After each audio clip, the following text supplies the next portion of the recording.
มีอย่างที่มันเป็นประโยชน์ต่อเพื่อนมนุษย์ด้วยกันในอันดับเบื้องต้นในอันดับต่อไปคือต่อสัตว์พวกอมนุษย์ทั้งหลายสัตว์เดรัจฉานละเอียดเข้าไปอีกมีประโยชน์ต่อหมู่อมนุษย์ที่เป็นกายทิพย์พวกนี้ก็เฮ็ดไปชีวิตคนเฮาสิมีค่าคือได้ทำความดีแต่ความดีของโลกกับความดีของธรรมมันคนละอย่างกันเด้ความดีโดยธรรมของเฮาเอาความดีโดยธรรมเข้ามาประโยชน์โดยไม่เบียดเบียนทำร้ายให้ผู้ใดผู้หนึ่งเสียชีวิตและทรัพย์สินทั้งมนุษย์และอมนุษย์เด้เฮาตัวนี้เฮาอยู่ในฐานะนักบวชส่วนคนก็อยู่ในฐานะฆราวาสยังทำมาหากินยังอยากรวยอยู่ก็อย่าไปเบียดเบียนคนอย่าเบียดเบียนคนคือกันตามธรรมดาสัตว์ต่างๆมันก็ว่าโดยกรรมเป็นอาหารมั่งว่าโดยกรรมเป็นสินค้ามั่งว่าโดยอากุศลกรรมก็เป็นธรรมดาคนก็หากินกับสัตว์หนึ่งสัตว์ถ้านั้นคำว่าประโยชน์โดยบ่มีโทษเสียเลยนี่ต้องเป็นประโยชน์โดยไม่ทำให้ผู้ใดผู้หนึ่งเสียชีวิตและทรัพย์สินทั้งมนุษย์และอมนุษย์คือสัตว์เดรัจฉานแน่แล้วก็พวกกายทิพย์ทั้งหลายมีเปรตมีพวกต่างๆนั่นแหละเทวดาพวกนั้นแหละจังว่ามีอย่างเหตุไปห้องซ้ำตายมันมียังแค่นั้นแหละที่จังมืออื่นในเฮากะมีการในวัดเฮาเองนี่ก็มีผู้ภิกษุสิบวชใหม่สรุปรวมแล้วยังครบ13องค์บ่ครบอยู่เนาะครบอยู่ติที่ละว่ามันหลักหนีแล้วก็มีเด้ หลักหนีกลางคืนก็มีเนาะตาสิน6 ทุ่ม หลักหนี6 ทุ่มก็มีหลักหนียังมาเศร้าเลยเขานำหาขึ้นรถก็มีสุแบบได้เฮานี่ หลากหลายทั้งนั้นแล้วโอ้โหมันเป็นของง่ายเด้บวชนั่นน่ะมันเป็นของง่ายเด้อทำง่ายตาชิ้นกับบวชแล้วตัว แต่จุ้ยมื้อนี้เนาะจังซั่นตัวหาไว้แต่คนไว้คนตัวคนมันรู้เรื่องแม่ถ้าเว้าให้หมามันก็บ่รู้แม่เนาะ จังซั่นตัวจังซั่นแล้วเฮาก็บวชในวัดเฮาเองนี่สำนักเฮาเองนี่13องค์แล้วก็เป็นโอกาสดีเนื่องในวโรกาสดีได้ถวายเป็นพระราชกุศลให้กับพระบาทสมเด็จพระเจ้าอยู่หัวเฮาและพระวชิรกรเกล้าเจ้าอยู่หัวพร้อมในโอกาสที่เพิ่นครบรอบ74พรรษาเนาะ74ปีจังซั่นแหละก็ถือว่าได้เป็นการได้กตัญญูอย่างหนึ่งเด้ในการทำความดีตอบแทนคุณในหลวง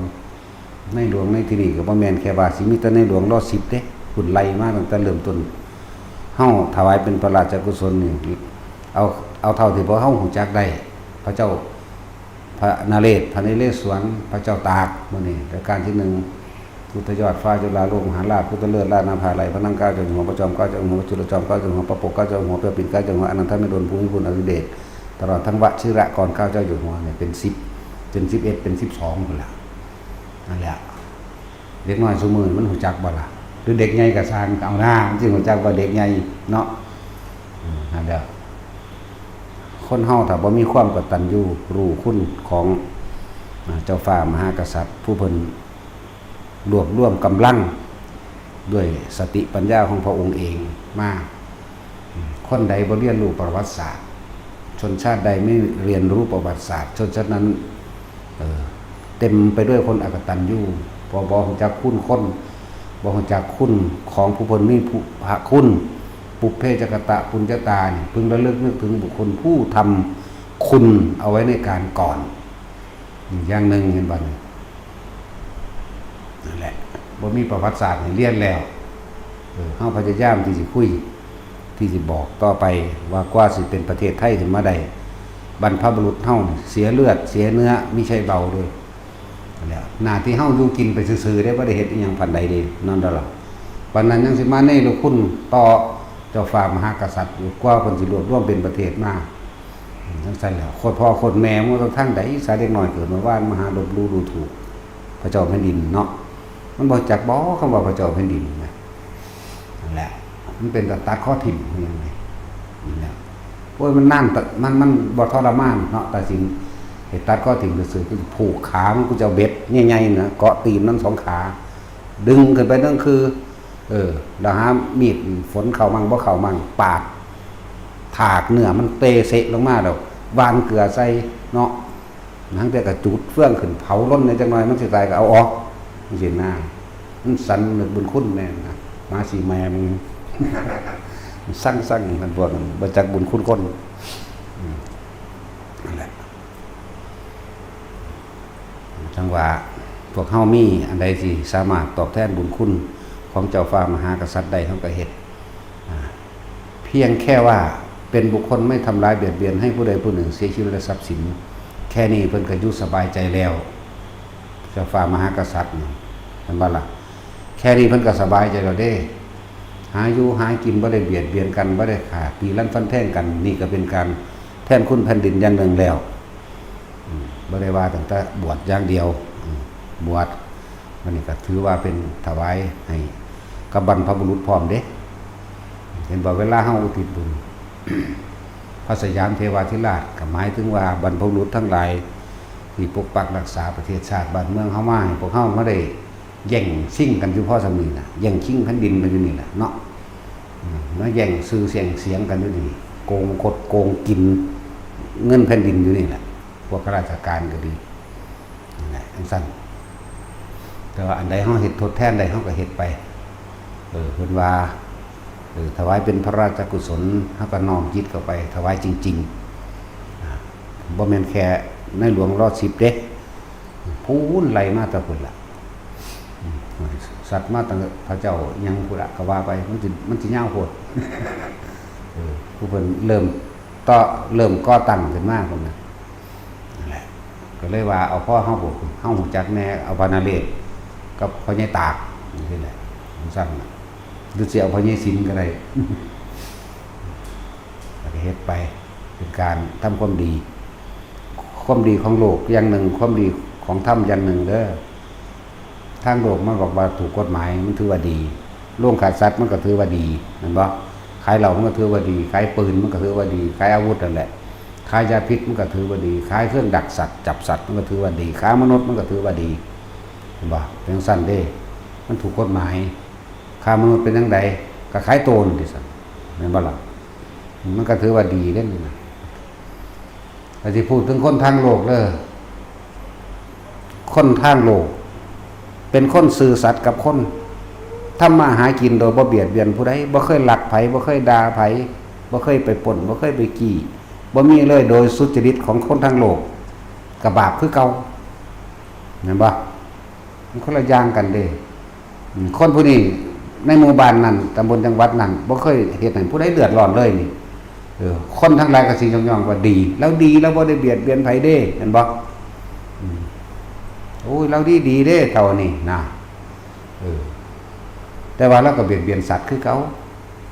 เห็นบ่ล่ะในความเห็นแก่ตัวในความขนขวาย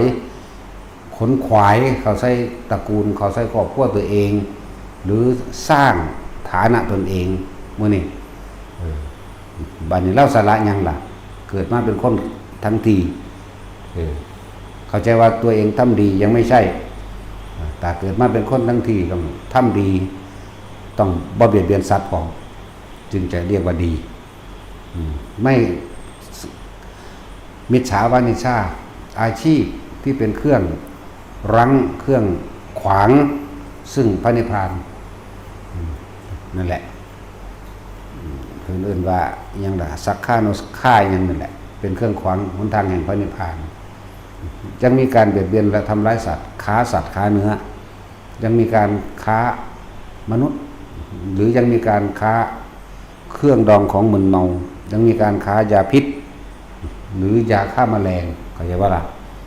จังสั่นมีการค้าอาวุธเครื่องดักสัตว์ต่างๆนี่ไล่เบิ่งอันนั้นแหละ เป็นคืออุปสรรค ในการกันมรรคผลนิพพานแห่งตนยังว่าท่านถือว่าดีแต่ว่าโลกว่าดีเห็นบ่ถูกต้องตามกฎหมายว่าดีนั่นสั่นแต่บุคคลผู้เข้าถึงเหตุและปัจจัยทั้งหลายในการที่จะออกจากการเวียนว่ายตายเกิดออกจากทุกข์เขาสิว่าเขาไปแตะอาชีพนั้นๆเลยจากไม่ค้าเหล้าจากไม่ค้าอาวุธจากไม่ค้าเครื่องดักสัตว์ทั้งหลายสวิงและแหเป็นต้นแม่นบ่ล่ะจะจังสั่นจากไม่ค้ายาพิษก็คือพวกยาฆ่าแมลงต่างๆนั่นบ่ล่ะจังสั่นแล้วไม่ค้าเนื้อหลายๆอย่างที่ว่ามานี่เขาสิบ่เฮ็ดเสียเลยพวกนี้มันต่างกันได้บัดนี้ยิ่งเพิ่มพอกพูนบารมีความดีเพิ่มเติมขึ้นไปอีกคือการได้ช่วยเหลือบุคคลผู้อื่นให้ได้รู้ธรรมเห็นธรรมหรือช่วยเหลือบุคคลผู้อื่นให้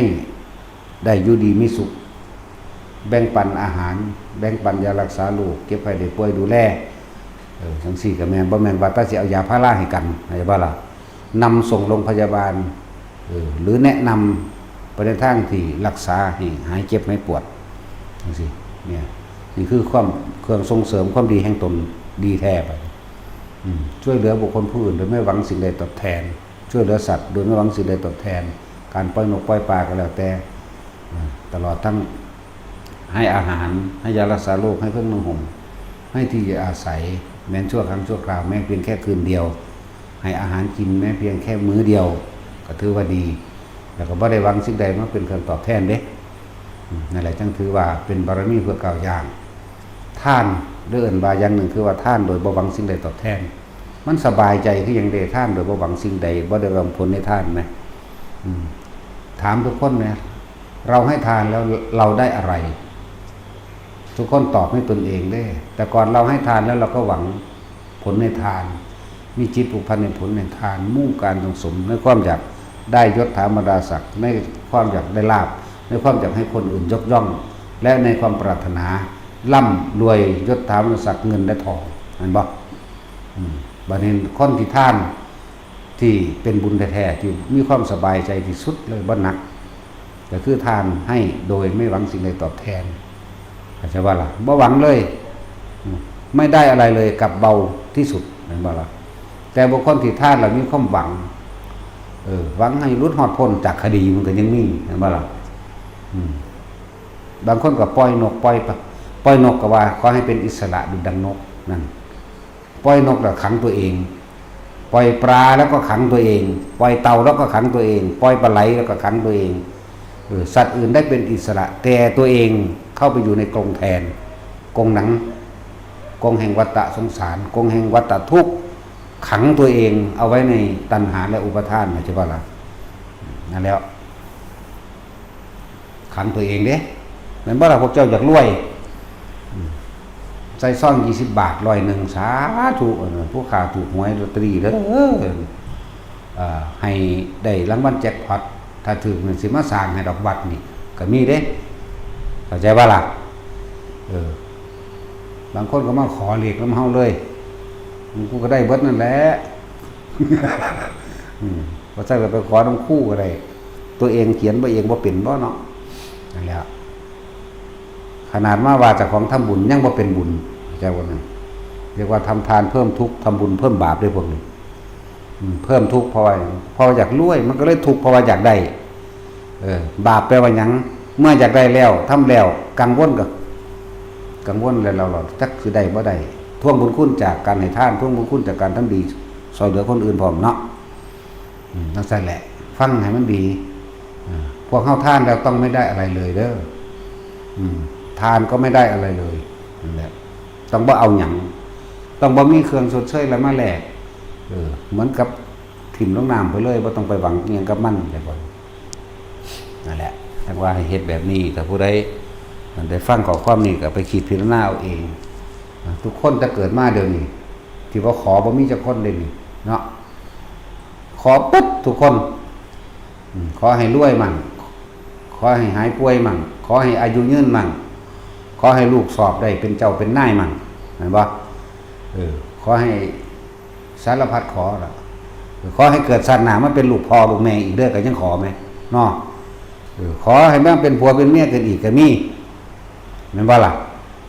ทั้งคนขอฮอดลูกไหมเนาะคนบ่มีลูกมาขอลูกเลยแต่จุ้ยก็เคยไปขอลูกนี่เนาะเฮ้ยเฮ็ดเอาเองบ่เป็นพวกนี้เนาะตัดสินสอนแล้วนะจังซั่นแล้ว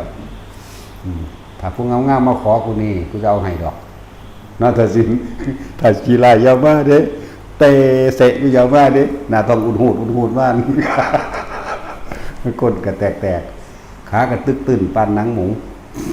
ยาวมากแต่แบบนั้นให้ตัดสินบุญเอาน้ำตัดสินก็ได้เนาะเอาว่าตัดสินเจ้าเอารถหน้าเมียเจ้าของขี้ลายคักดอกวันพี่ปูหนังทองแตก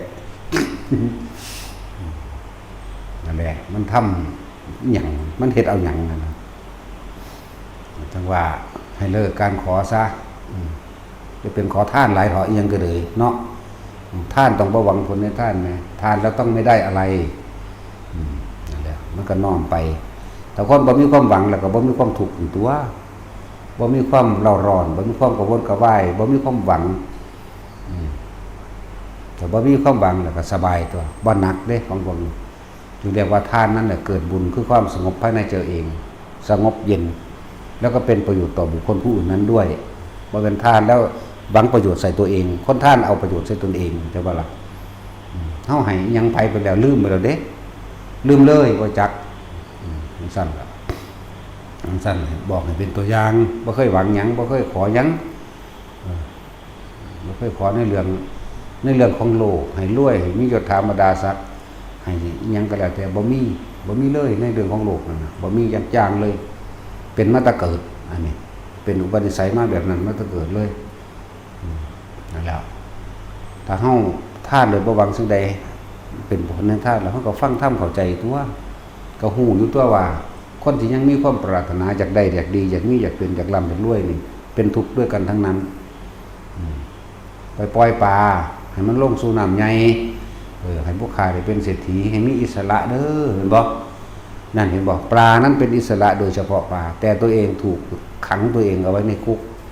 กแห่งตัณหาเห็นบ่ความอยากคุกแห่งอุปทานคืออยากเป็นเศรษฐีอยากเบิดหนี้เบิดสินเห็นบ่ล่ะนั่นแหละปล่อยปลาไหลก็อยากไหลลื่นปลาไหลมันก็ไหลอยู่นั่นแล้วมันไหลลงไปในดินในเอียนมันบุญเนาะนั่นแหละปล่อยนกก็อิสระแต่ตัวเองน่ะติดกับดักขังคุกตัวเองไว้ปล่อยเต่าก็อยากอายุยืนบางดูหันโอ้ยมึง150 ปีนะแม่งักหันดีว่าติงบ่ได้หันเนาะสั่นแล้วนั่นแหละฟังให้ดีบุคคลผู้ให้ทานโดยไม่หวังผลในทานไม่หวังผลในทานไม่มีจิตผูกพันในผลในทานไม่มุ่งการสมในความอยากได้อยากดีอยากมีอยากเป็นใดๆทั้งสิ้นอันเป็นโลกิยะนะครับอันเป็นเรื่องของโลกอันเป็นสมบัติของโลกบุคคลผู้ไม่หวังผลในทานเช่นนั้นน่ะเมื่อแตกกายทำลายขันธ์จิตของเขาจะไม่มีที่ตั้งเพราะการท่านเนี่ยเป็นกลางท่านโดยอุเบกขาจิตของเขาจะมุ่งขึ้นไปสู่พรหมโลกพรหมกายกาอย่างบอกในระหว่างกลางๆของมันบัดนี้คนที่ท่านทั้งสันเป็นใช่แต่เพียงเท่านั้น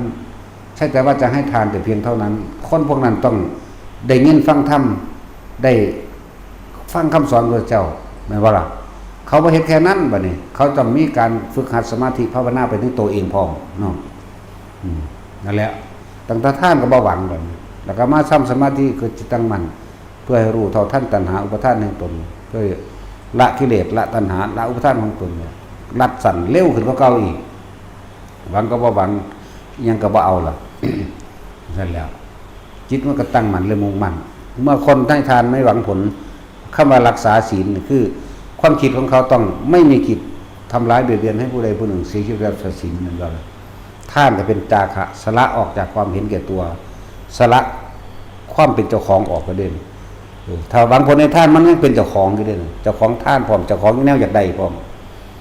ต่อมาก็รักษาศีลนี่บ่ได้มีอยากเลยรักษาศีลบ่ต้องรักษาเลยเพราะไม่มีความคิดที่จะทำร้ายเบียดเบียนผู้ใดผู้หนึ่งเสียชีวิตทรัพย์สินทั้งมนุษย์และอมนุษย์บ่มีคนบ่เบียดเบียนคนคือคนบ่มีความโลภนั่นวะบ่มี ทั้งสั้นแล้วต่อมาการทำสมาธิก็ง่ายขึ้นมันก็เป็นสมาธิของมันเองในโตเลยเพราะว่าตั้งใจมุ่งมั่นสู่จุดหมายอยู่แล้วจุดหมายคือความสงบจุดหมายคือบ่เบียดเบียนสัตว์โลกทั้งมนุษย์และอมนุษย์พร้อมมันเนี่ยการอย่างนี้ได้ฟังธรรมความว่าปล่อยวางมันก็ง่ายขึ้นสำหรับเขาเพียงแค่ทำสมาธิเล็กน้อยเพียงแค่ปฐมฌานเขาก็อาจสามารถบรรลุถึงอรหันตผลอะไรบ้างล่ะนั่นแล้วฟังดีๆท่านก็จะหวังผลศีลกับแปลว่าจะไปคิดเบียดเบียนทำร้ายให้ผู้ใดผู้หนึ่งชีวิตและทรัพย์สินทั้งมนุษย์และอมนุษย์ทั้งคนและสัตว์เลยนั่นมันก็เป็นสมาธิอัตโนมัติเป็นธรรมชาติแห่งสมาธิขึ้นมาจิตมันก็ตั้งมั่นและมุ่งมั่นของมันเองแต่เพียงแค่มีการเน้นคำว่าให้ถึงความสงบอาศัยสติระลึกถึงฌานหรือเพ่งอยู่ในลมหายใจตัวเองให้จิตมันเป็นหนึ่งตั้งเป็นหนึ่งแล้ววิตกคิดตึกตองอยู่กับความรู้สึกกับลมหายใจเข้าออกวิจารประคองไว้จะไปคิดถึงสิ่งอื่นปิติเกิดขึ้นปิติเกิดขึ้นนั่นเป็นแค่เครื่องอยู่ของเขาแล้วนั่นเมื่อมีเครื่องอยู่แล้วมันก็เห็นตัวเห็นสิ่งใดสิ่งหนึ่งเกิดเป็นธรรมดาสิ่งหนึ่งก็ดับเป็นธรรมดาอย่างเช่นเห็นคนเกิดแล้วก็เห็นคนตายเห็นม้าเกิดเห็นม้าตายหรือเห็นรถส้นม้าตายหรือเห็นม้าตายตามท้องทุ่งข้างหน้าตามถนนหนทางเห็นไหมเห็นหมูก็เลยเอ่ยว่าเห็นที่สุดของความเกิดคือเห็นความตายนั่นเองมันก็เลยบ่มีความปรารถนาในความอยากเกิดเป็นนั่นเป็นนี่บ่อยากเกิดทำบุญทำทานยังกระสร้างได้บ้านี้เลยบ่ได้ปรารถนาอย่างอีกพอรู้แล้วว่าความคิดให้ความปรารถนาในอุปทานแปลว่ายึดมั่นถือมั่นในความอยากได้อยากเป็นอย่างนั้นตามอารมณ์ที่ตัวเองพอใจนั่นแหละเขาว่าหวังแล้วก็สบายอยู่กับสบายการเห็นและกับเรื่องเล่าต่างๆที่เขามากระทบกระทั่งกับเขาในประจำชีวิตประจำวันเขาบ่ค่อยถือมาคิดเด้แค่นั้นแหละยังก็เดินกับพ่อสำนันแหละเนี่ยมันก็พ่อสำนันแหละยังก็ดีนะมันเห็นคนรวยเขาบ่ได้อิจฉานั่นว่าล่ะมันจะเอาหยังไปได้เด้บาดมันตายแน่ยิ่งประเภทว่ารวยแล้วไม่ช่วยใครเลยทั้งคักบาดนี่เขาเห็นหอดในไพ่บริษัทภาคหนาตายแล้วจะไปใส่บุญตัวรังคมเหงรังแกเอาเปรียบทำร้ายและทำลายในผลประโยชน์ของตนบ่ได้คิดถึงความเดือดร้อนของบุคคลผู้อื่นบุคคลผู้นี้หูจักอยู่แล้วลงแน่นอนอยู่แล้วร่ำรวยแต่ไม่ช่วยใครเลยสิภาษาว่าอีหยังกับบุคคลที่สุจริตโดยโลกสุจริตทั้งโลกแบบเอาเท่าอันนี้พ่อใหญ่อันนี้ครอบครัวนี่บ่เคยเบียดเบียนรังแกข่มเหงผู้ใดเราขยันทำมาหากินแต่ว่าในการหากินของเรากินหยังล่ะก็มีการลักทรัพย์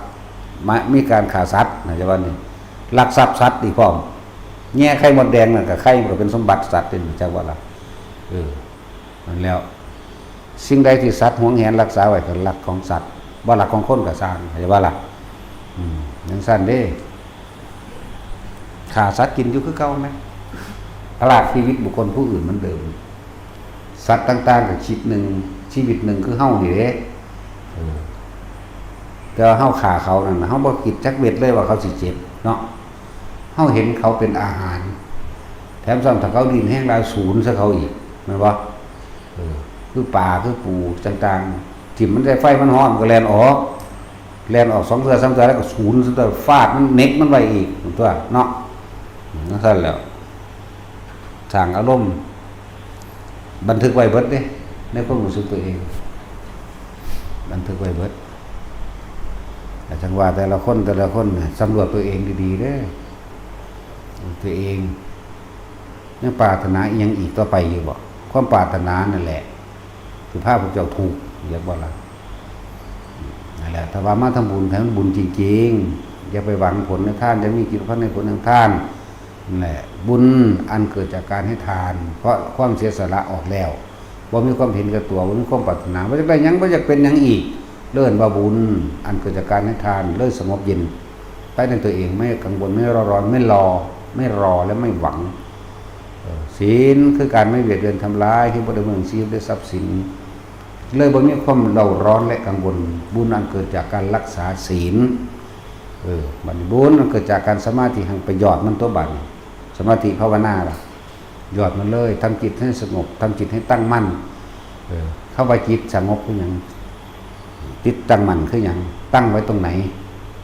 อะไรเพิ่นจึงสอนสติปัฏฐาน4หรือกรรมฐานกรรมแปลว่าการกระทำทั้งใดสำเร็จก่อนทั้งใจฐานแปลว่าที่ตั้งที่มั่นเพิ่นให้เฮาสร้างกรรมฐานขึ้นมาอันใดหนึ่งเพิ่นก็ให้อนุญาตพวกเฮาในสติปัฏฐาน4อันเป็นกรรมฐานกายเวทนาจิตธรรมเวทนาจิตกายก็เลยว่าทำสมาธิคือจิตตั้งมั่นตั้งตรงไหนบัดนี้เฮาย่นเข้ามาอีกมันก็เลยเอาอานาปานสติคือลมหายใจตั้งไว้ในกายแต่ว่าคำว่ากายมันหลายบทหัวก็ว่ากายมือก็ว่ากายตีนแข้งขาก็ว่ากายเนาะร่วมละกายพอเลยย่นเข้ามาอีกลมหายใจนั่นแหละคือกายในกายอันหนึ่งบัดเพิ่นให้เลยให้เฮาตั้งไว้กับลมหายใจเมื่อตั้งไว้กับลมหายใจไว้ดีแล้วเฮากับประคองความคิดว่ามันไปคิดถึงบุคคลสัตว์สิ่งของอันเป็นอดีตคนเฮามีความคิดถึงอดีตทั้งเบิดจึงปรุงแต่งให้อยากเป็นเลื่อนว่าอนาคตอดีตกับอนาคตคือสิ่งเดียวกันเกิดเหมือนกันอะไรจังว่าให้ตั้งไว้ในกายโดยลมหายใจนี้ประคองเอาไว้เมื่อไปประคองเอาไว้ความคิดไม่ส่อสายหรือไม่กระจายความคิดออกความคิดเฮาบ่กระจายหาบุคคลนั้นต่างๆนานาสารพัดบุคคลสัตว์นั้นๆต่างๆนานาสารพัดสัตว์สิ่งของนั้นๆเงินและทองเลือกสวนและไร่นารถบ้านที่ดินสิ่งของนั้นบุคคลสัตว์สิ่งของมันบ่กระจายความคิดเลื่อนมาจิตร่วมตรงไหนบัดนี้เฮาจึงพอมันร่วมแล้วมันบ่คิดออกไปแล้วเฮาเลยมาสร้างเน้นย้ำเข้าไปอีกก็คือให้มีความรู้สึกนิ่มๆหน่อมๆตรงกลางระหว่างคิ้วหรือหน้าผากเฮาเองนั่นแหละจึงเรียกว่าฐานที่ตั้งแห่งจิตหรือสมาธิแปลว่าจิตตั้งมั่นตั้งตรงนี้ทำความรู้สึกอยู่กับตรงกลางระหว่างคิ้วหรือหน้าผากเฮาเองเป็นเบื้องต้นเพียงแค่ปฐมฌานเบื้องต้นปฐมน่ะเบื้องต้นเอาแค่นี้ทำบ่อยมากก็เกิดความเคยชินแต่มันชินในเบื้องต้นรู้ลมหายใจเข้าออกคำว่ารู้นี่คือต้องรู้สึกด้วยเด้บ่แม่นแค่คำเว้าเด้อทุกคนเน้นย้ำว่ามีความรู้สึกว่าเย็นอยู่ในโพรงจมูกนะมันจะโพรงจมูกว่าทางมือดันเข้าทางเอาทางหูดังเข้าไปให้มันเย็นแค่สุดต้องดั้งหักเฮานี่เนี่ยดั้งหักเฮานี่ประคองอยู่ตรงนี้แล้วก็เกิดความรู้สึกอันหนึ่งนิ่มๆวางตรงกลางระบางคิ้วนึบๆก็ว่านิ่มๆนั่นก็ว่าตึบๆก็ว่าบางคนก็ว่าตึงๆบางคนก็ว่าต้นๆบางคนก็ว่าบ้อนๆแล้วแต่สิว่าไปภาษาคนภาษาที่สื่อสารออกมานั่นแหละก็สำเร็จแล้วถึงปฐมฌานและวิธีทำเฮาบ่ได้ให้รับตาแล้วก็ท่านั่งเฮาก็บ่ได้จำกัดท่านั่งเหยียดซ้อยนั่งตะเนิงนั่งพิงนั่งเอียงได้ทั้งนั้นก้มลงมานิดหน่อยนั่งแบบแรกก็ได้นั่งสมาธิแบบทามันก็ได้ก้มลงมานิดหน่อยแล้วเหลือบตาดูปลายจมูกตนเองหายใจเข้าทำความรู้สึกเย็นเข้าอย่าตามลมไปในท้องอย่าตามลมลงไปในข้อในท้องในลิ้นปีบ่ต้องตามเอาแค่ความรู้สึกเย็นๆอยู่ในโพรงจมูกทั้งเข้าแล้วออกมันก็เย็นอยู่คือเก่ามันนั่นแหละแล้วสิมีความรู้สึกอันหนึ่งเกิดขึ้นตรงกลางระหว่างคิ้วนี่นึบขึ้นนิ่มๆหน่วงๆบ่ได้แรงเด้เบาๆแผ่วๆเบาๆถ้าสิเปรียบอย่างนึงเหมือนกับเอาปลายนิ้วมือนี่บ่แม่นถ้าเอาสว่าปลายจังซี่เลยก็บ่ได้เอาปลายเล็บเนี่ยก็บ่แม่นเอาปลายตรงกลางปลายตรงกลางนี่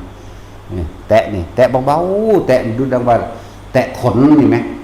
ไม่ให้ถูกหนังเฮานี่มั้ยแตะแค่ขนมันนี่มั้ยนั่นแหละแต่ว่ามันจะมีความรู้สึกเองนวงเองนึบเองนั่นแหละก็สำเร็จแหละซึ่งปฐมฌานแต่ว่าเหลือแต่ความที่จะรักษาเอาไว้ให้คล่องมีความคล่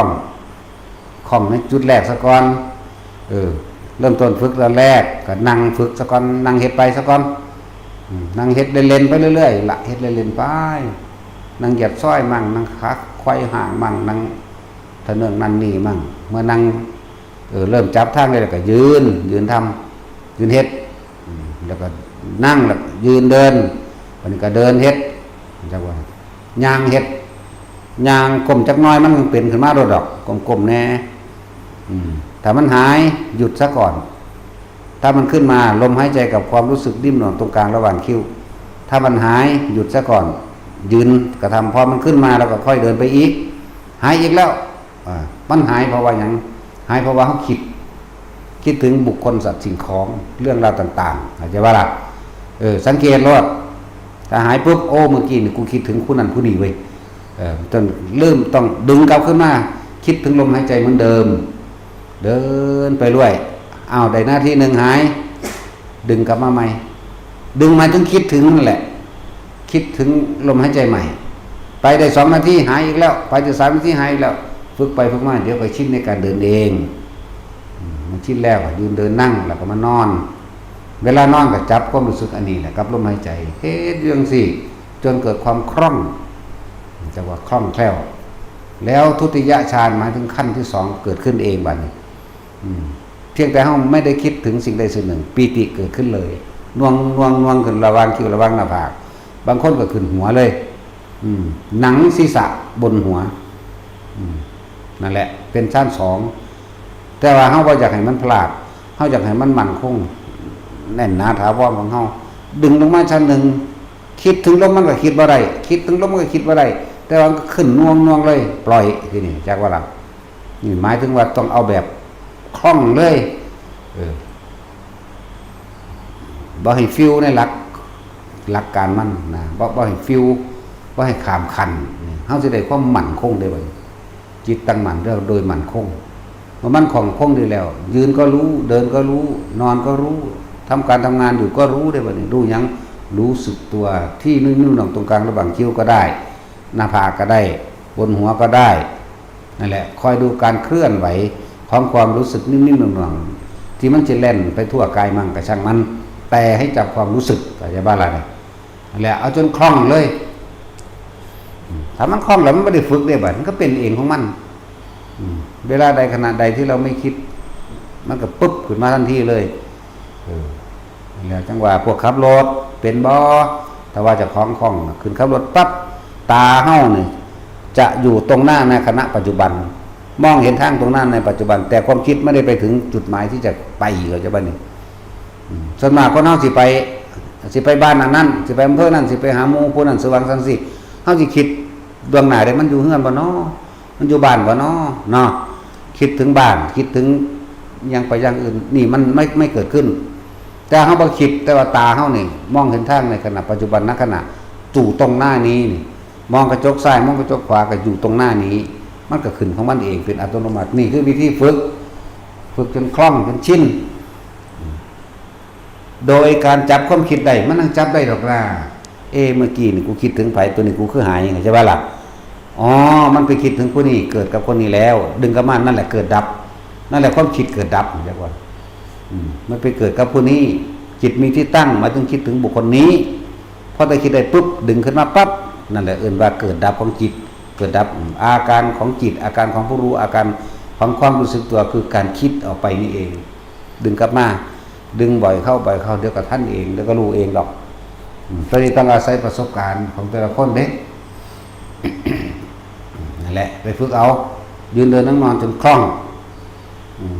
พวกนี้ถ้าว่าให้แต่ละคนเขาเน้นย้ำเขาอย่างนี้เด้อันนี้ของทำง่ายๆมือหนึ่งทำจิตสงบเพียงแค่ขณะลัดข้อมือเดียวนี่เอามือลงแล้วเอาขึ้นซ้ำอีกหนึ่งพุทธเจ้าว่าเราก็กล่าวว่าเป็นผู้ไม่ห่างจากฌานนี่มือเดียวนะมันก็คุมได้หมายถึงว่ามันสิคุมได้ตลอด24 ชั่วโมงองค์ฌานหรือสมาบัติสิคุมปลอดภัยให้เฮาปลอดภัยจากบัดละทั้งนั้นแหละ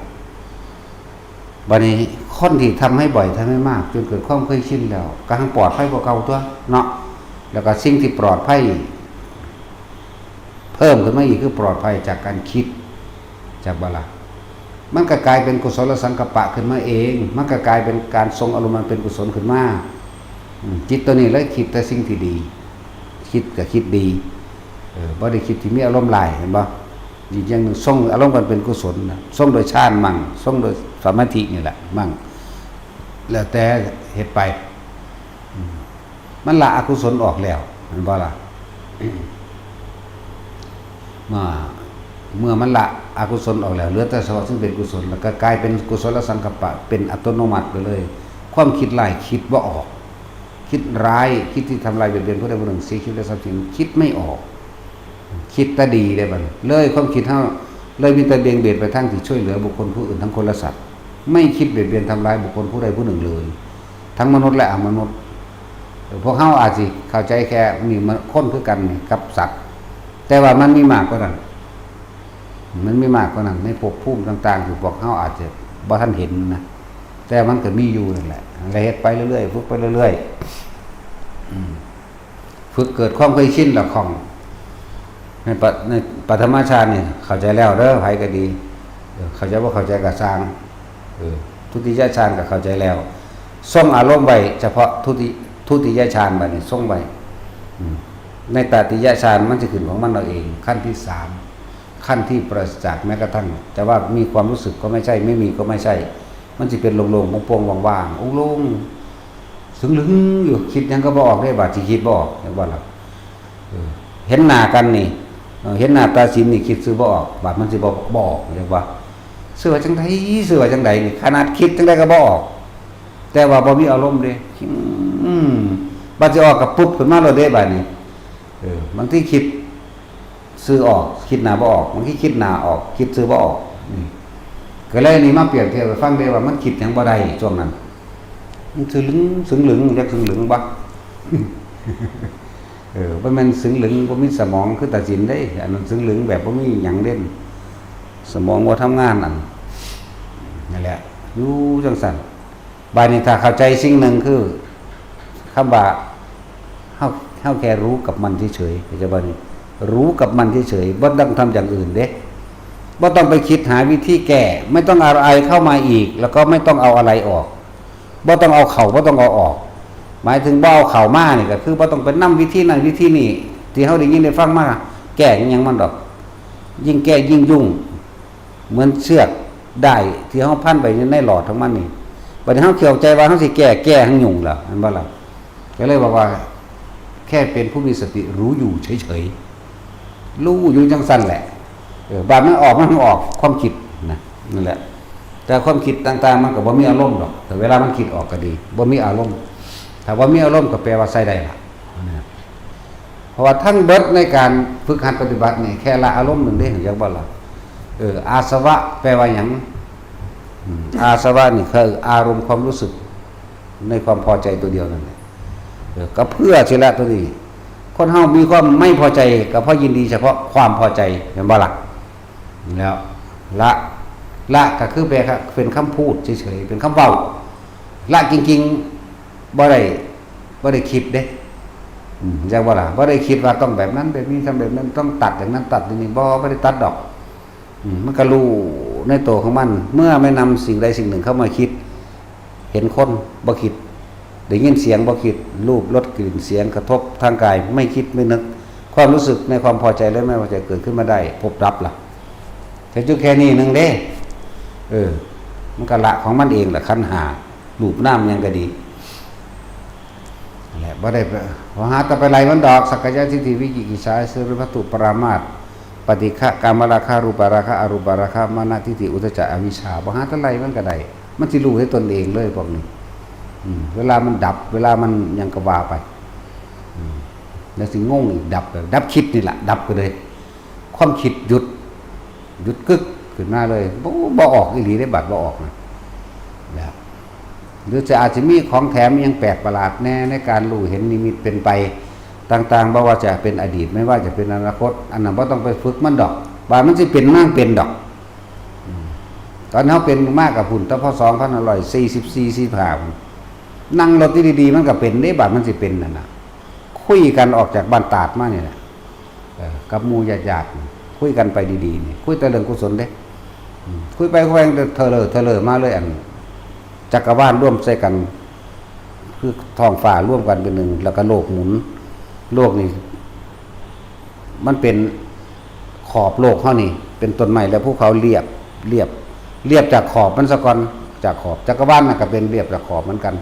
จากขอบตัวนี้ก็เรียบจากขอบแล้วมันก็หมุนทับใส่กันจังซี่แล้วมันก็ปีนขึ้นพอแต่ปีนขึ้นมาแล้วพลิกลงมาใหม่แล้วก็ระเบิดเลยเสียงระเบิดมันสิออกจากอกเฮานี่บึ้มมันย่างดังสนั่นหวั่นไหวเลยพอเขาอยู่ใกล้ๆเขาก็หูจักเลยตาเฮาก็ธรรมดาอยู่เด้บ่มีการกระพริบแต่ธรรมดาบ่ได้เบิกกว้างบ่ได้อีหยังแต่ว่ามันเห็นอยู่เด้มันมีคือจังอันนึงออกมารู้อยู่นี่คือผู้รู้นี่มันอยู่ข้างๆเฮานี่แหละ นั่นแหละเบิ่งมันอยู่นั่นแหละแล้วมันก็เบิ่งเป็นไปแล้วก็หมุนหลายอย่างแบบที่มันเป็นมานะแล้วก็อยู่ในความว่างเวิ้งว่างยังกว้างขวางยังไกลเลยเวิ้งว่างมากเพราะแต่มันระเบิดบึ้มขึ้นเหมือนจักรวาลระเบิดนะโลกธาตุก็ว่าไปเชื่อว่าจักรวาลก็ไปมันกว้างมันไกลจนบ่ฮู้ว่าสิเทียบว่าใดหลายจักรวาลจนเวิ้งว่างหาหม่องสุดบ่ได้พร้อมหมดละแต่ว่ากะลูกมันซื่อๆได้บ่ได้มีหยังพูดแล้วมันเป็นมาตะพุ่นล่ะจังซั่นมันเป็นมาจังซั่นตะโดนแล้วศ44ประมาณนั้น2544เป็นแบบนั้นมาตะโดนแล้วล่ะนั่นแหละแปลว่ามันสิเป็นเองดอกเด้อว่าต้องไปฝึกให้มันเป็นดอกเฮาสิฮู้เห็นนั่นนี่มันเป็นขึ้นมาเอาเองดอกถ้าสิเว้าเรื่องเป็นอีกอย่างนึงเป็นตั้งเด็กน้อยน่าสิ 2-3 ขวบมันได้ล่ะไปนอนเล่นอยู่ซ่านน้ำซ่านน้ำมันไฟวัดตะกี้น้ำมันใสเด้มันบ่ขุ่นคือมื้อนี้มันขุ่นน้ำใจคนน้ำก็ดีเนาะตะกี้คนใสเด้น้ำก็เลยใสน้ำนั่นแหละนอนอยู่มันก็เหมือนกับอันซ่านน้ำพาเฮาไหลไปซะก่อนไหลไปคือกายอยู่กับกลางน้ำแล้วแต่ว่าเห็นแต่น้ำไหลเห็นแต่น้ำไหลกระเพื่อมแล้วก็ระยิบระยับได้บัดเกิดกลายเป็นทรงกลมของมันขึ้นมาเอาเองเลยระยิบระยับเลย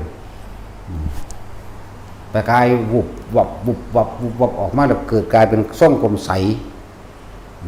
วุบออกมาบ่มีหยังนิมิตต่างๆที่มันเกิดมาก็จะมันหยังละตอนบ่ได้รู้จักดอกไล่คือจังไล่ภพศาสตร์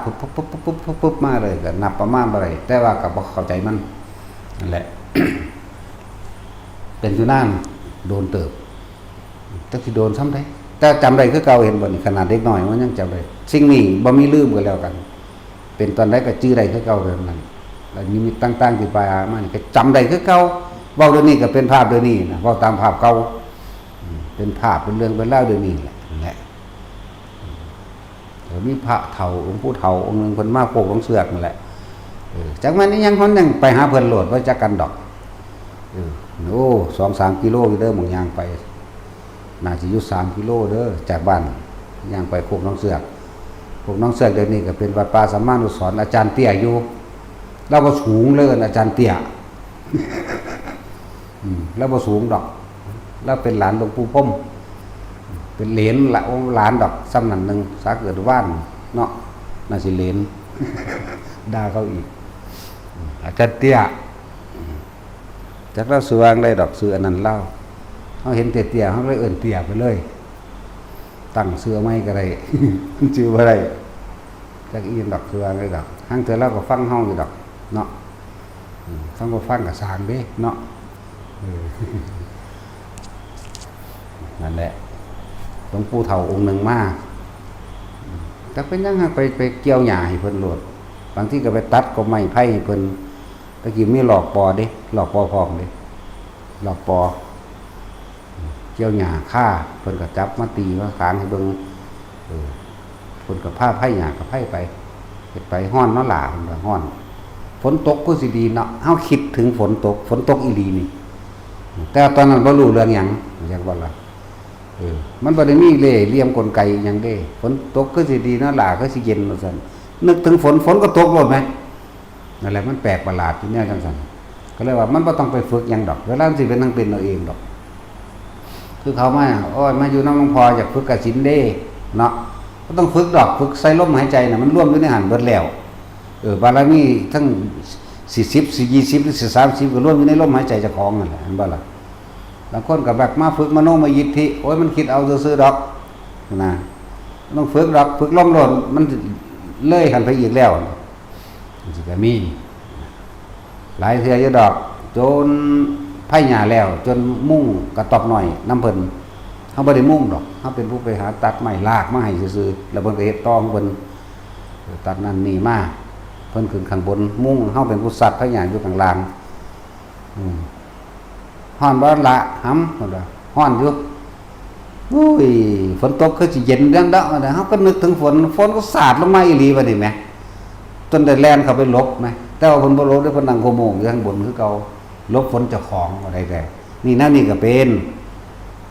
พูดถึงว่าผู้ใดฝึก สิ่งเหล่านี้ก็มันมีกำไรเอาเองหรอกเด้อบ่ต้องไปคิดหาดอกถึงกำไรหรือสิว่าเป็นของแถมสวนมากพอสิว่าของแถมของเล่นของพวกนี้นั่นแหละจักลึกระลึกเห็นหยังเห็นเบิดได้ทั้งนั้น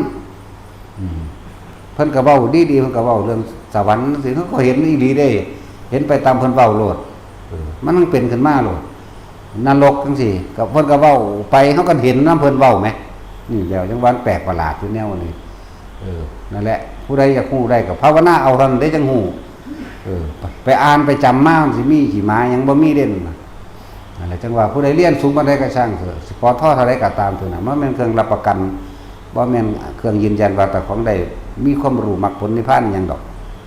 เรียนก็คือเรียนจำก็คือจำนั่นแหละเรียนเฮาก็เรียนมาก่อนบ่แห้งนั่นล่ะตอนเรียนมาแล้วเรียนก็ไปหาเอาเมียอยู่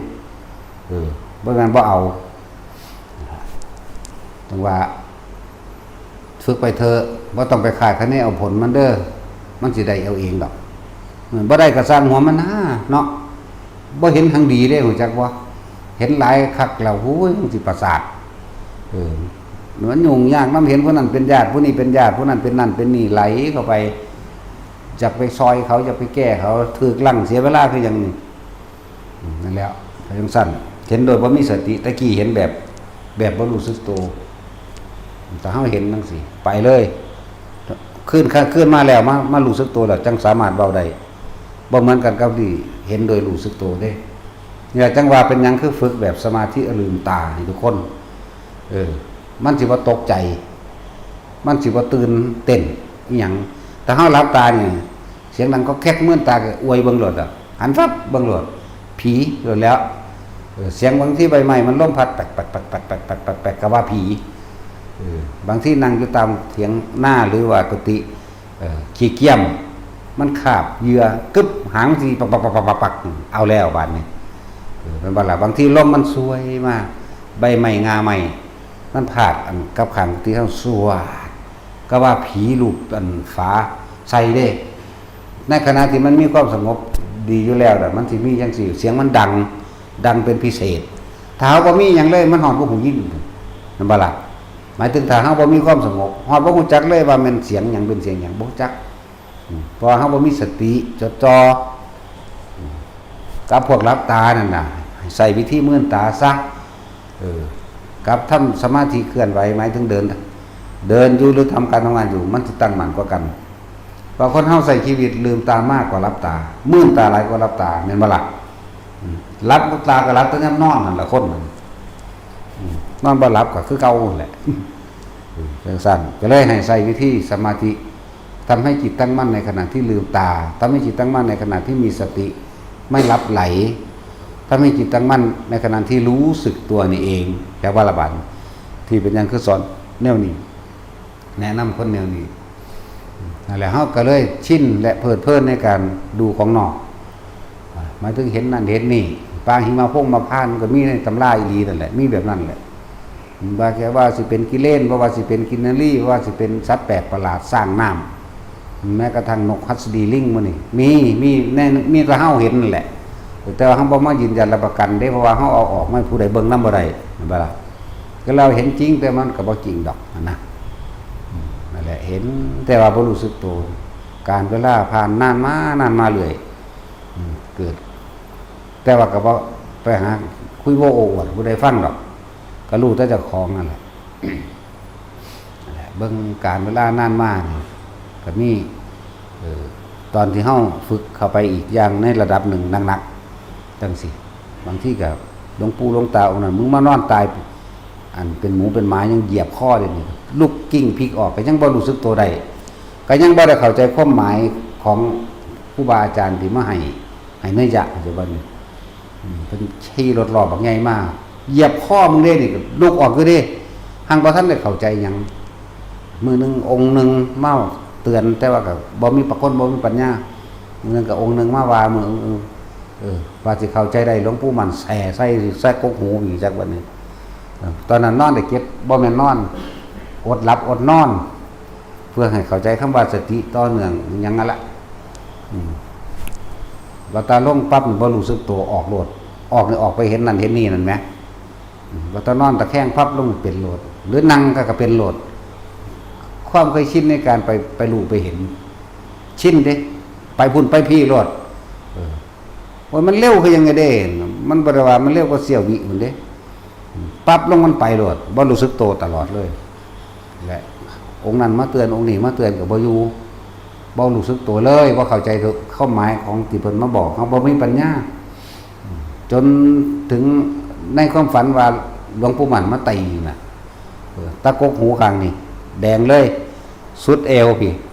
เป็นไล่เฉียงมาเลยแล้วก็เป็นปืนขึ้นบักใหญ่ซ้ำ2 นิ้วเด้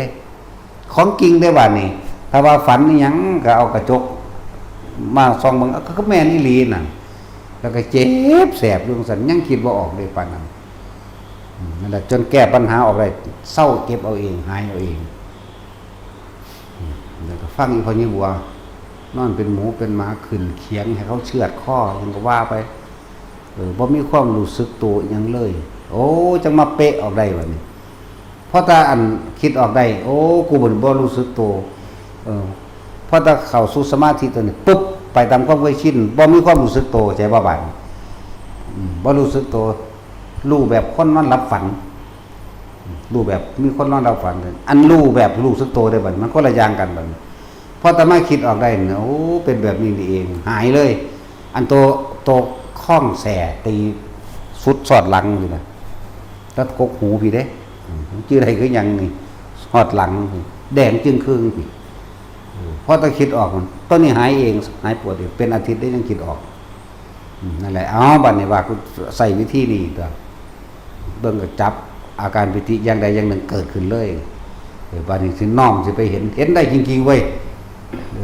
เห็นได้โดยรู้สึกตัวบัดนี้พอแต่เขามีความรู้สึกตัวในการรู้เห็นนะอารมณ์บ่ไปเกิดกับสิ่งที่เห็นนี่ละเองเลยบัดนี้อารมณ์พอใจหรือบ่พอใจน้ำสวรรค์นั่งฟ้าเมื่อห้างเทียอยู่สระอโนดาตเขามาอาบน้ำให้เบิ่งหมดเด้มีแต่อิงงามๆพวกคนอยู่ในมันนี่บ่ได้ใกล้เขาดอกปลาหีสำเร็จว่าธรรมดาเด้จักว่าล่ะมาหอดมันบินลงมาโลดคือกินนารีนี่แหละมันก็ถอดนั่นถอดนี่ฮะก็นั่งเบิ่งกุโมงนั่นแหละมันก็แก้ถอดนั่นถอดนี่เบิ่งบู๊มีแต่พวงงามๆเด้จักว่าล่ะ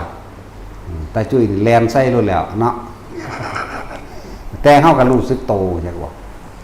ก็เบิ่งอยู่ด้วยความรู้สึกโตคือเฮานั่งอยู่ปกติแบบนี้แต่ว่ามันนั่งเห็นจักว่านี่มันเห็นแบบนี้แหละมันนั่งเป็นของมันโลดเป็นสระน้ำมีน้ำโตกมีก้อนหินนั่นเขาก็ลงมาสระเล่นหยอกกันปลาเบิดจักว่าปลาโตจังซั่นแล้วหัวหลอกกันแคะคิกเฮ็ดท่านั่นท่านี่เฮาเบิ่งความเด้แต่ว่าเฮาก็อยู่ในความรู้สึกตัวเห็นอยู่แต่ว่าเฮาบ่นำเขามาคิดก็จะว่าล่ะนั่นแหละอารมณ์มันเกิดบ่ได้ก็เลยว่าอยากให้ทุกคนฝึกแบบนี้นะเฮาชินแบบนี้ก็เอาแบบนี้เด้มาฝึกนั่นบ่ล่ะผู้ใดชินแบบใดเพิ่นก็เอาของเพิ่นตัวมาฝึกเริ่มเข้าใจตัวนั้นมาแล้วว่าก็บ่มีผู้ใดเว้าหรอกว่าสระนี่คือหยังเขาก็ว่าสระอนุดาตอันนี้คือหยังมันก็เป็นคำตอบของมันมาเอาเองนะบางอย่างเขาเอิ้นหยังปลาหิมพานต์นั่นแหละจังซี่สร้างน้อยๆแม่สร้างน้ำซ้ำแม่งข้ามเด้พวกบ่จักแม่งข้ามก็เสียใจด้วยแล้วบ่แปลพวกบ้านนอกพวกบ่มีการศึกษาเนาะซ้ำแม่งข้ามเด้เป็นสร้างจริงๆแต่ว่าตัวใสๆคือปลาเขามาเฮ็ดปลาแดกมั้ยปลาหยังวะปลาแก้วๆนั่นมั้ยนั่นแหละแต่ก็เป็นสร้างจริงๆเนี่ยมีโครงกระดูกไม่นั่นคือกันเวลาเฮาเล่นน้ำจังซี่มันก็ลอยมาใส่มือเฮาโลดจังซี่ก็มีแต่จริงบ่จริงบ่ได้รับรองว่ามันเอาไม้เบิ่งบ่ได้อาจบางตัวก็ใหญ่กว่าแม่งข้ามอยู่สิก็มีนั่นแหละการทำสมาธิรู้สึกตัวมันความคิดเฮามันบ่ออกไปปรุงแต่งโดยที่บ่รู้สึกตัวจึงอยากให้ทุกคนฝึกแบบนี้เฮามาเปรียบเทียบถ้าเฮาฝึกจนชินและชำนาญแล้วแค่ชั้น1ชั้น2ก็เอาละถ้าอยากให้ยังอยู่ชั้น2พอ1เป็นแล้วมันจะขึ้นไป2เองของมันนั่นแหละมันจะขึ้นไป2เองของมันก็เหมาะสมกับคนที่ทำมาหากินนำนั่นแหละแต่ว่าหมู่พระเฮาบ่ให้เวททั้งสั้นเด้เฮาเน้นเข้าไปหลายกว่าเก่าอีกเด้พระนี่มันผู้สละออกในความอยากได้ดีมีเป็นโดยโลกแล้วเด้เฮาจึงเน้นย้ำพระ พวกไปบิณฑบาตนี่ต้อง2 กับ 3อย่างบ่ล่ะมันสิไปของมันเองดอกมัน2 กับ 3เท่านั้นพระนี่ห้ามตกข้างบ่เข้ามาแล้วต้องเป็นนั่นน่ะต้องฝึกให้กันมันเป็นซะก่อนนั่นแหละให้เขาฝึกให้ พระพี่เลี้ยงก็มีอยู่แล้วล่ะหรืออันใดต่างๆที่บ่เข้าใจจังซี่ก็ถามเขาอย่าอายถามเขาถามผู้พระพี่เลี้ยงนั่นแหละหรือองค์ใดมีเทคนิคสอนกันแนวใดก็สอนมันไปโลดบ่เป็นหยังแนะกันให้มันเป็นให้มันได้เหมือนกัน เวลาเฮาบิณฑบาตเริ่มตั้งแต่เฮาเจ็บตะบาดถ้ามันเป็นแล้วมันตั้งแต่ตื่นขึ้นเป็นปั๊บโลดดอกเป็น2โลดดอกน่วงขึ้นมาทันทีโลดนั่นแหละนึกถึงลมปั๊บตัวนี้ก็ขึ้นปั๊บไปอยู่กับมันเลยจังซั่นไปจนบิณฑบาตจนกลับมาจนกินสันข้าวล้างบุงล้างบาตรยังนั่นแหละเฮาจึงเห็นนั่นหมู่พระสงฆ์เฮาอยู่นี่ซึ่งลึงอยู่บ่ปากบ่เว้ากันเห็นบ่ล่ะเพราะเขาเจ้ารักษาอารมณ์จิตตั้งมั่นของเขาเจ้ารักษาความรู้สึกด้วยตัวเองของเขาเจ้าบ่เพื่อว่าสิบ่ให้มันไปหวั่นไหวกับคำเว้าคนแม้นพวกสิมานั่งในนี่ก็เหมือนกันผู้ใดมาจังหันมานั่นมานี่พอเปิดโทรศัพท์มาเว้ามันพอด่าโลดเด้ไล่หนีเราได้บ่ได้สอนเด้มันบ่เบิ่งบ่ป้ายอยู่แล้วห่วยถ้าว่ามีความเคารพมึงหนีนางมาแหมงหยังบ่เด้แล้วบ่ได้เกี่ยวกันกับเฒ่าก็เฒ่าเด้ภาษาคนบ่มีค่าธรรมะมีค่าสูงสุดนำยกขึ้นมาไผสิเคารพบ่เคารพสร้างล่ะถูกด่ามาหลายคนอยู่ดิหาบางคนเฮาบอกว่าปิดเสียงลงแน่นั่นนี่แน่ยังเว้าไปเสยอยู่ได้อีห่าเฒ่าๆนั่นก็เลยมันตายแล้วบ่จังซั่นเลยเอาอีหลีเด้แนวนี้ชีวิตเจ้าสิไปมีค่าหยังนี่พุทธเจ้าเฮาปฏิบัติตนเองมาเสียสละชีวิตตนเองมาสิมาให้ครับคนบ่เป็นศาสแตกซ้ำนี่บ่มาเหยียบย่ำนั่นบ่ล่ะคนเฮาก็ด่าพระเฮาก็ด่าจังซั่นล่ะแต่ว่าซั่นมันบ่มีความเคารพในธรรมแล้วก็จักสิมาหยังเนาะพุ่นไปหาอันลอดทองสร้างนำเขาพุ่นโลดซั่นจ้ะเฮาจังเบิ่งหมู่ภิกษุสงฆ์เฮาเองนั่งซึ้งลึงของไผของมันถ้าสิคุยกันก็แบบใส่ภาษาคิดเอาเลย สะกิดเอานะสี่เอานั่นมาแน่น่ะพวกหมายถ้าเว้าดังบ่ได้หลวงพ่อหูดีอยู่วากใส่รถเด้เจ้าว่ากันอยู่คั่วก็สร้างเด้บัดก็สิฟังซะแล้วล่ะ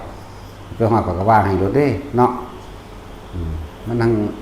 มันทวงถือซื่อๆดอกว่าที่จริงเดาเอามันเดาถือมันคนหลายมันถือจักผู้นึงแล้ววะนี่ล่ะหมู่นี่ก็คือกันจะเน้นอยู่อันแต่ภาวนาเราบุบวาบออกนอกเห็นรถดอกคำแอวใส่รถกึ่งตาใส่รถจังซั่นเฮาเอาใจใส่ขนาดนั้นเด้มีรอยองค์กระสร้างเห็นเบิดทั้งรอยนั่นแหละกึ่งตาใส่รถตะย่านอย่างนี้เด้บ่ได้น่ารักคือตอนนี้เด้ ตอนนี้น่ารักเด้เนาะอันเว้าอยู่นี่แต่เบื้องหลังระวังดีๆเนาะแต่ช่วยน่ารักว่าจะว่าแต่เขาบอกว่าน่ารักก็สิด่าเขา ก็เลยต้องเขาก็ต้องขับเบิดรถอย่างเกินเลยด่าก็บ่แม่นด่ารับหลังเด้ด่าต่อหน้าเด้บาดสิด่าแล้วเป็นสั่นเด้ แล้วฝึกเด้อแต่ละคนก็เลยเฮ็ดจังได๋เฮาก็ตายหน้ายอมรับหรือยังความตายแต่ละคนบ่ได้มีความรู้สึกอีหยังในความย่านจังน้อยเด้บ่มีเลยเด้สลืออยู่เด้อันเทว่านั่นแต่สิเว้านึกถึงตายมีแต่อยากตายซ้ำคันกินข้าวเนาะว่าคือผู้สีเด้ยังอยากกินข้าวอยู่ไกลเมียอีกก็เฒ่าๆนี่ก็เลยเห็นว่าดิเฒ่าๆอยากได้เมียบ่สิแต่งให้ห่วยมีผู้เอาอยู่บ่ว่าได้ยังมาเว้าอยู่เด้เฮ้ยจะเขาจะเอาไปหยังหยาบๆซะบัดนี้เนาะโอ้ยมีผู้เอาอยู่บ่ขาดอยว่าได้ยังมีความหวังอยู่ได้แต่ว่ามีผู้เอาอยู่บ่นี่แหละผู้สีอันนี้ถึงได้เป็นประจำอยู่แล้วเป็นปกติฝึกเอาฝึกแล้วเป็นของเจ้าของสมบัติอันนี้โจรลักไปบ่ได้น้ำก็บ่ท่วมโจรพระราชาก็บ่อาจสามารถมายึดได้โจรบ่ลักไฟบ่ไหม้น้ำบ่ท่วมแผ่นดินถล่มแล้วอะไรก็อยู่เหมือนเดิมจิตนี่บ่ตายเด้อคนเฮาเฮ็ดอิหยังไว้ฝังไว้ในอารมณ์ คุณมั่วอะไรไว้ทับกันมื้อนี้โกรธคนนี้ทับไว้เกลียดคนนี้ทับไว้โมโหคนนี้ทับไว้น้อยใจคนนี้ทับไว้เนี่ยมันจะคอยสูงขึ้นในอกุศลทับไว้เด้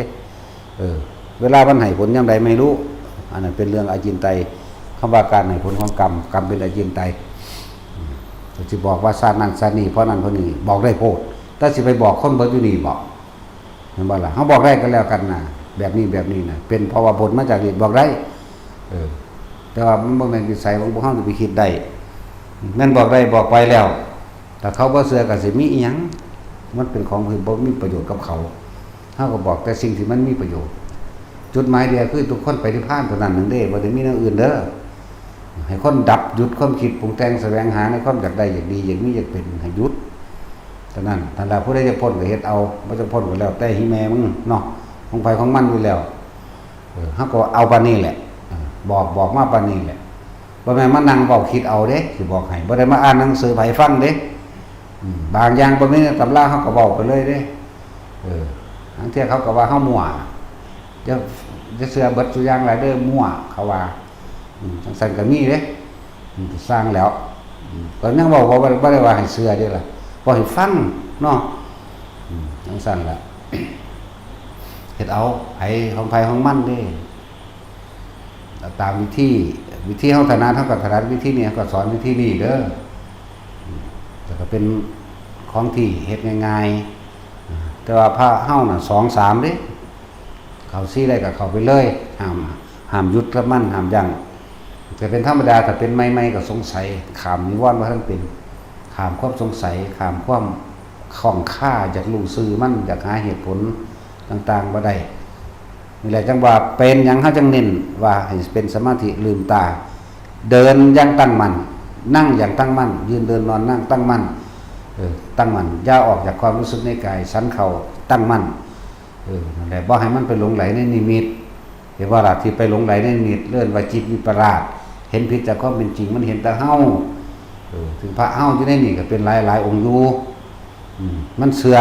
กันสิเห็นมันเห็นคืออีหลีคักๆนี่เลยเหมือนจริงๆคือเฮาเห็นกันเดี๋ยวนี้เด้แต่ว่าเป็นพระพุทธเจ้ามาจังซี่โอ้มันก็นั่งคุบเข่าต้องขอเจ้าข้าพระเจ้าข้านำเลยเว้ากันไปเลยเด้ว่าธรรมดาเด้แต่พวกเฮาเห็นเอาแล้วว่านี่ว่าให้ผู้บ่ปักนำเบิ่งพอมันก็เป็นบ้ามาก่อนนั่นก็เลยคู่บ่ปักกับหยังล่ะนำเบิ่งเอากันเด้อสู้เป็นประเภทเดียวกันนะถ้าเพิ่นว่าจะไปคิดนำสิ่งที่เห็นจะไปนำมันเข้ามาคิดมันก็บ่ฟังมันก็ว่าโอ้แม่นแล้วอาจารย์บ่เห็นคือผมว่ะโอ้ยก็บ่เห็นคือมึงล่ะ กูเห็นซื่อๆกูบ่คิดแต่มึงก็คิดว่าเป็นของจริงบัดนี้ถ้าเป็นพระสงฆ์องค์เจ้ามาก็โอ้ผู้นั้นมาโปรดผู้นี้มาโปรดเด้อย่าเพิ่งเชื่ออีหยังแหมบ่ให้เชื่อเด้นี่เห็นซื่อๆเห็นรู้ซื่อๆเอาไปมาภาพนิมิตเป็นตาญาณมาที่บัดนี้เป็นคนถือดาบบักใหญ่ไล่ฟันเพิ่นดีห้องวากมาซอยแหน่สิกราบผมซอยนั้นสิกราบผมตัวเขาก็เบิ่งอยู่ไกลๆอยู่จะให้มันออกนอกบริเวณวัดเด้อเฮาว่าแล้วสิออกนอกจนคุ้มมันไว้มันบ่ออกมันขึ้นกกใหม่ใครแน่แล้วล่ะเศร้าแน่แล้วล่ะ2องค์อยู่เดียวนี่เศร้าแล้วจังซั่นแหละขึ้นกกใหม่ตัวขึ้นแล้วลงบ่ได้เด้บัดนี้ให้เขาเอาบันไดนั่นไปเดขึ้นใครอยู่บ่สูงกกใหม่กกยางขึ้นกกยางโอ้ถ้าเป็นสมัยอยู่เมืองการมึงเอ้ยขึ้นกกย่างบักใหญ่พุ่นยากไทบ้านอีกขึ้นไปเอาดวงถ้ำสั่นดวงถ้ำแมงบอกอยู่ทั้งกกใหม่มันจริงๆเด้ว่าธรรมดาเด้แนวมันขนาดเฮามีสติดีอยู่แล้วนี่ตาโพโลอยู่นี่มันวูบมาใกล้ๆนี่ก็ซื่อๆได้บ่ได้คิดหยังได้ล่ะแสงอันนั้นมี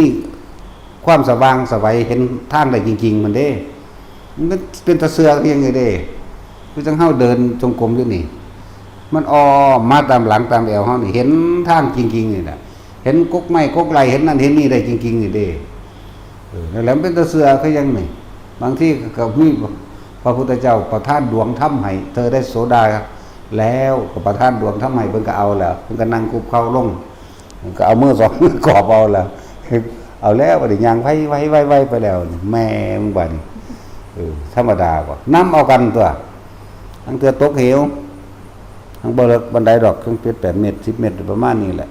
ปุ่นปุลงทางล่างเป็นได้ดวงถ้ำเอาโคตรแม่มึงตัวมันก็ไปเอากันมาเอ้ยดวงถ้ำแม่มึงบอกกูยังว่าจะเสือ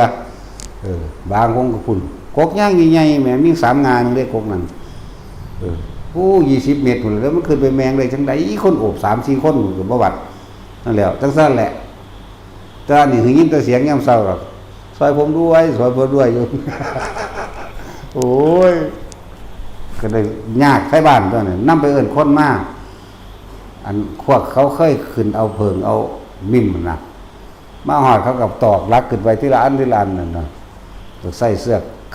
ยังพายไปนำพอแห้งอยู่เขาก็เก่งได้หมดน่ะเขาก็เอาไม้นี่ค่อยตอกกับปูไปขึ้นไปแต่ว่าเสื้อเขามัดใส่แอวเขาก็คล้องไว้จังซี่เด้เวลาสิขึ้นไปเขาก็ซิดปั๊บขึ้นไปตอกป๊อกๆเขาก็ซิดปั๊บไปเรื่อยเด้แล้วไปมันก็สั้นอยู่จังซี่บักห่านั่นก็เลยโอ้ยมันวุ่นวายอะไรกูหนีปะสู้ได้บัดนี้ว่ากูไปแล้วกูหนีไปผู้เดียวกูวันนี้แต่หีแมงสิตายได้บัด อยู่นำกัน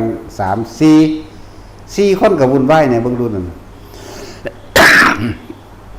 แบกของได้100นี้ทันตัวบาดแหละปันว่าคือพวกนั้นแล้วอาจารย์บ่เห็นคือผมว่าซั่นโอ้กูก็บ่เห็นคือมึงแล้วบักหามึงว่าซั่นแล้วต้องเอายานอนหลับไม่กิน เข้าไปโรงพยาบาลมีส่วนแนวแหละภาวนาเท่านั้นจังฮู้ได้เห็นได้แนวมันนี่เป็นจังซั่นแหละแต่บัดนี้เลยอยากให้ทุกคนน่ะแบบลืมตาท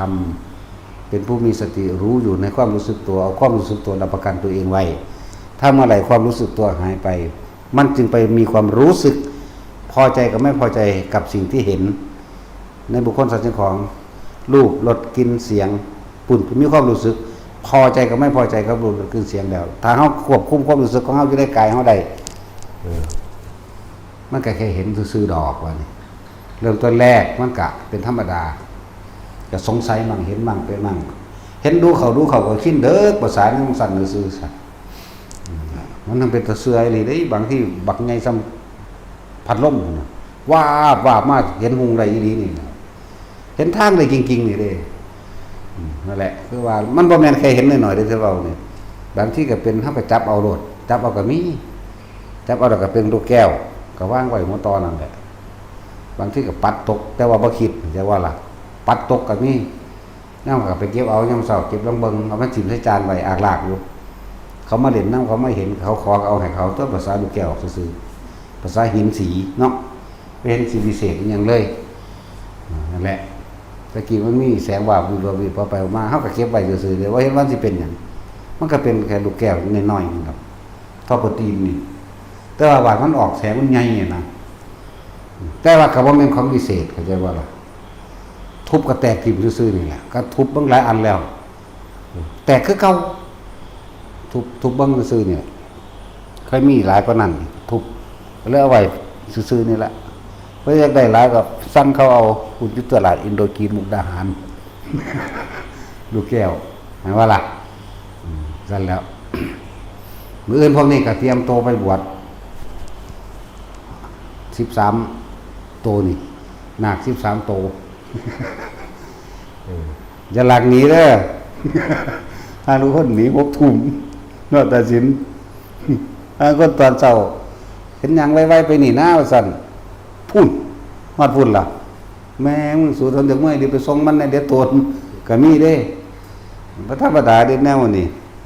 ปานลากข้ออันคนเขาลงขาสัตว์เด้ยากอีหลีเด้บ่เด็ดเดียวเด็ดขาดดีบ่ได้ดอกนั่นแหละถ้าตัดใจออกมาแล้วก็เอามันเต็มที่มันสิเอาเท่าใดก็สร้างบวชพรรษาหนึ่งก็ตาม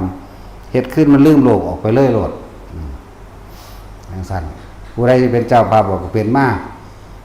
เฮ็ดบุญเฮ็ดทานก็เฮ็ดของเป็นของเจ้าของแล้วมันเฮ็ดให้เฮาเด้เฮามันพ่อบ่แห้งได้ฮอดเหลือฮอดล้นบ่แห้งพุ่นเด้บ่ได้ว่าอยากได้อีหยังเฮ็ดไว้เป็นเสบียงเจ้าของเองนั่นแหละของเฮามันเหลือล้นแล้วบ่อยากได้ซื่อๆอยู่แล้วก็เฮ็ดไปนั่นแหละมื้ออื่นเขาก็บวชแล้วให้มันเหลือ13คือเก่าเลยเด้อมื้ออื่น แต่ตายมันยังไข่เลยมันบ่ได้หนีเรียกว่าเนาะแต่ตายยังไข่อยู่มันบ่หนี ใจมันบวชดูพวกนั้นแต่ว่าถ้าหนีบ่ได้ตายนี่ดีมึงสิตายออกจากความดีนี่เนาะตายออกจากสัจจะตัวเองนั่นแหละเอาสมาทาน